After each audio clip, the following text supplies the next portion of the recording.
Hello friends, ഓരോ തിരി കൊണ്ട് വിളക്ക് വയ്ക്കുന്നത് ഓരോ നന്മകൾ തരുന്നു. ചുവപ്പ് തിരി ഉപയോഗിക്കുന്നത് ഭാര്യ ഭർത്താക്കന്മാർ തമ്മിലുള്ള പ്രശ്നങ്ങൾ പരിഹരിക്കുവാനും വിവാഹ തടസ്സം മാറി ഏത് ബന്ധത്തിലുള്ള പ്രശ്നങ്ങളാണെങ്കിലും അത് മാറുന്നതിന് വേണ്ടി ചുവപ്പ് തിരി കൊണ്ട് വിളക്ക് വയ്ക്കുക.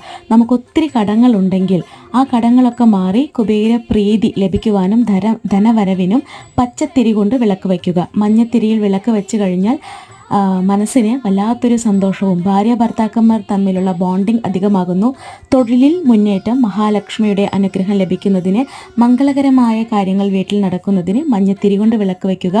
മുൻജന്മ പാപദോഷങ്ങൾ മാറുന്നതിന് വേണ്ടി താമര തണ്ടുകൊണ്ടുള്ള തിരിയും, സന്താന സൗഭാഗ്യത്തിന് വേണ്ടി വാഴത്തണ്ട് കൊണ്ടുള്ള തിരിയും, ദുഷ്ടശക്തികളിൽ നിന്ന് അല്ലെങ്കിൽ ദുഷ്ടമനസ്സോടുകൂടി ആരും നമ്മളെ സമീപിക്കാതിരിക്കുവാൻ എരിക്കൻ തിരി കൊണ്ടും വിളക്ക് വയ്ക്കുക. പഞ്ഞിത്തിരി കൊണ്ട് വിളക്ക് വയ്ക്കുന്നത് സകല നന്മകളും തരുന്നതാണ്. ഈ തിരികൾ വേണമെങ്കിൽ താഴെ കാണുന്ന നമ്പറിൽ കോൺടാക്റ്റ് ചെയ്യുക. യൂസ്ഫുൾ ആയി